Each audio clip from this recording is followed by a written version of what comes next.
Hello student, সবাইকে স্বাগত S2 science সেলে। আশা করি তোমরা সবাই ভালো আছো। মাধ্যমিক 2026-এর ম্যাথ পরীক্ষা আর বেশি দিন বাকি নেই, তাই তোমাদের জন্য আমরা নিয়ে চলে এসেছি মাধ্যমিক 2026-এর উপপাদ্যের লাস্ট মিনিট সাজেশান। যেই সাজেশানগুলি 100% কমন আসবে। তো তোমরা এই ভিডিওটি দেখো ভালো করে, প্রথম থেকে শেষ পর্যন্ত। মাঝখানে আমি তোমাদের বলে দেব কোনগুলি ইম্পর্ট্যান্ট উপপাদ্য রয়েছে, সেগুলোকে তোমরা খুব ভালোভাবে করে নেবে এবং খুব সংক্ষিপ্ত আকারে আমরা প্রত্যেকটা চ্যাপ্টার থেকে উপপাদ্যগুলো তোমাদের দাগিয়ে দেবো এবং তার সঙ্গে তোমাদের পেজ নাম্বারও বলে দেবো, যাতে তোমাদের এই উপপাদ্যগুলি তোমরা প্র্যাকটিস করে নাও খুব সুন্দরভাবে আর বুঝে নাও, যাতে তোমরা মাধ্যমিকে 2026-এ ম্যাথের উপপাদ্য থেকে যে কোনো কোশ্চেন তোমরা করতে পারবে। তো চলো এই ভিডিওটি আমরা শুরু করি। তোমাদের ক্লাস 10-এর অর্থাৎ মাধ্যমিক 2026-এ মোট 6টি টপিক থেকে অর্থাৎ 6টি উপপাদ্যের অধ্যায় রয়েছে। বৃত্তস্থ চতুর্ভুজ সংক্রান্ত উপপাদ্য, বৃত্তস্থ কোণ সম্পর্কিত উপপাদ্য, বৃত্ত সম্পর্কিত উপপাদ্য, বৃত্তের স্পর্শক সংক্রান্ত উপপাদ্য, পিথাগোরাসের উপপাদ্য এবং সদৃশ্য সংক্রান্ত উপপাদ্য। তো এই 6টি রয়েছে। তার মধ্যে তোমাদের আসবে না কোন কোনগুলো থেকে, প্রথমে সেগুলোকে আমরা বাদ দিয়ে দিই। এখানে তোমাদের বৃত্তস্থ চতুর্ভুজ সংক্রান্ত উপপাদ্য থেকে ক্যান্সেল, এখান থেকে আসবে না। তারপরে তোমাদের 5 নম্বর অর্থাৎ পিথাগোরাসের উপপাদ্য থেকে কোশ্চেন আসবে না। তাহলে তোমাদের বাকি থাকলো কত? 2, 3, 4 এবং 6, অর্থাৎ এই 4টি অধ্যায় থেকে তোমাদের আমরা উপপাদ্যের সাজেশন দেব। তো চলো আমরা দেখে নিই তোমাদের উপপাদ্যগুলি কোনগুলো ইম্পর্ট্যান্ট। প্রথমে আমরা দেখে নিচ্ছি তোমাদের সদৃশতা সংক্রান্ত উপপাদ্য। সদৃশতা সংক্রান্ত উপপাদ্য যে অধ্যায়টি থেকে তোমাদের করতে হবে কত? উপপাদ্য নম্বর 48, যার পেজ নাম্বার হচ্ছে 255 পেজ।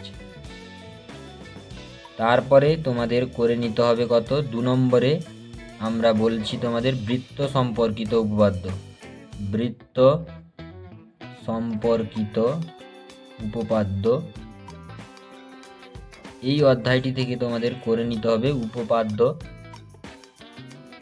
উপপাদ্য নম্বর, বৃত্ত সম্পর্কিত উপপাদ্য থেকে উপপাদ্য নম্বর 32, আর এটা হচ্ছে পেজ নাম্বার 59 পেজ।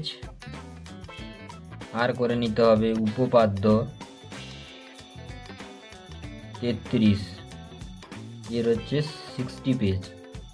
তোমাদের বইয়ের পেজ নাম্বারের সাথে সাথে উপপাদ্য কত আমরা সেটা বলে দিচ্ছি। বৃত্ত সম্পর্কিত উপপাদ্য থেকে দুটি উপপাদ্য করতে হবে, উপপাদ্য 32 এবং উপপাদ্য 33, যাদের পেজ নাম্বারগুলি দেওয়া রয়েছে। আর এই ভিডিওর মাঝখানে আমরা বলবো তোমাদের কোনগুলো 3 স্টারওয়ালা অর্থাৎ খুবই গুরুত্বপূর্ণ, ভেরি ভেরি ইম্পর্ট্যান্ট উপপাদ্য, যেগুলো পরীক্ষায় আসার সম্ভাবনা। আর এই সবগুলো হচ্ছে সাজেশন ওয়াইজ। এইগুলো সবগুলো যদি তোমরা করে নিতে পারো তাহলে তো খুব ভালোই ব্যাপার। যদি কেউ এটা করতে না পারো অতটা, তাহলে 3 স্টার দেওয়া অর্থাৎ মোস্ট ইম্পর্ট্যান্টগুলো তোমরা করে নেবে। এরপরে আমরা দেখে নিচ্ছি কত? বৃত্তস্থ কোণ সম্পর্কিত উপপাদ্য থেকে। বৃত্তস্থ কোণ সম্পর্কিত উপপাদ্য। বৃত্তস্থ কোণ সম্পর্কিত উপপাদ্য থেকে কত নম্বর উপপাদ্য করবে তোমরা? উপপাদ্য 34। উপপাদ্য 34 করবে 123 পেজ। 123 পেজে পেয়ে যাবে তোমরা। উপপাদ্য 35 করবে, এটা হচ্ছে তোমাদের 129 পেজে আছে। তারপরে করবে কত? উপপাদ্য 37, এটা তোমাদের 136 পেজে আছে।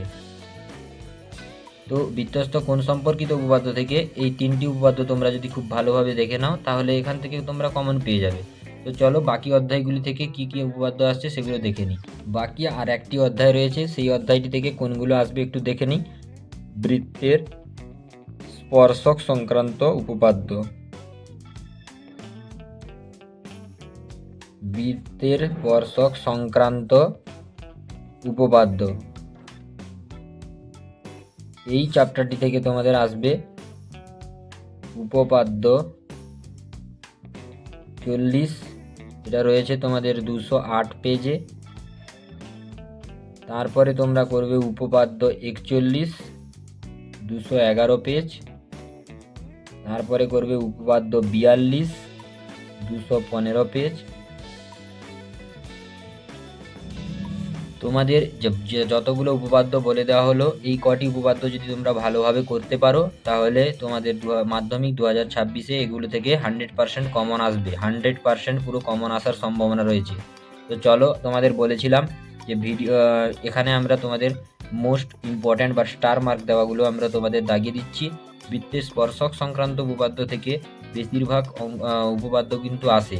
তাহলে তোমাদের এখানে প্রথম উপপাদ্য অর্থাৎ উপপাদ্য 40টা কিন্তু মোস্ট ইম্পর্ট্যান্ট হয়ে যাচ্ছে তোমাদের, ট্রিপল স্টারওয়ালা ইম্পর্ট্যান্ট। আর কোনগুলি ইম্পর্ট্যান্ট সেগুলোও দেখে নেব আমরা। বৃত্তস্থ কোণ থেকে তোমাদের বৃত্তস্থ কোণ সম্পর্কিত উপপাদ্য থেকে কোনটা গুরুত্বপূর্ণ? উপপাদ্য 34, এটা তোমাদের গুরুত্বপূর্ণ হয়ে যাচ্ছে, 3 স্টার দিয়ে রাখো। তারপরে উপপাদ্য 35, এটাতেও 3 স্টার দিয়ে রাখো। আর বৃত্ত সম্পর্কিত উপপাদ্য থেকে তোমরা উপপাদ্য 33-এরটাকে তোমরা স্টার মার্ক দিয়ে রাখো। আর তোমাদের বলেছিলাম এই ভিডিওতে আমরা তোমাদের বলবো মোস্ট ইম্পর্ট্যান্ট অর্থাৎ একবারে আসার সম্ভাবনা আছে যেটা, সেটা আমরা তোমাদের প্রথমেই বলে দিয়েছিলাম। সদৃশতা সংক্রান্ত উপপাদ্য থেকে উপপাদ্য 48, এটা তোমাদের হয়ে যাচ্ছে মোস্ট ইম্পর্ট্যান্ট অঙ্ক। এটা হচ্ছে তোমাদের মোস্ট ইম্পর্ট্যান্ট উপপাদ্য। এটাতে তোমরা ভিভিআই লিখে রাখতে পারো, ডবল স্টার, ট্রিপল স্টার, যতগুলো দেওয়া ইচ্ছে দেখো দিয়ে রাখতে পারো, কারণ এই উপপাদ্যটি কোনো পরীক্ষাতেই আসেনি। আর তোমাদের পর্ষদ যদি এটাকে তোমাদের দিয়ে দিতে পারে, কারণ তোমাদের চমক দেওয়ার জন্য, সারপ্রাইজ দেওয়ার জন্য এই সদৃশ্যতা সংক্রান্ত উপপাদ্য থেকে উপপাদ্য 48টা দিয়ে দিতে পারে। তো এটাকে তোমরা মোস্ট ইম্পর্ট্যান্টভাবে ভালোভাবে প্র্যাকটিস করে নাও।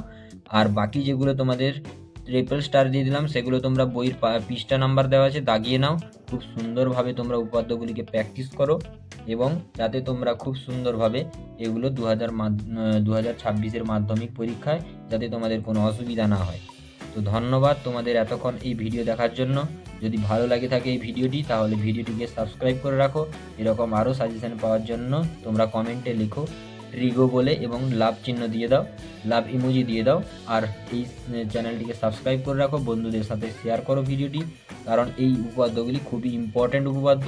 এটা লাস্ট মিনিট সাজেশান তোমাদের মাধ্যমিক 2026-এর ম্যাথের। তো ধন্যবাদ, দেখা হচ্ছে পরের ভিডিওতে।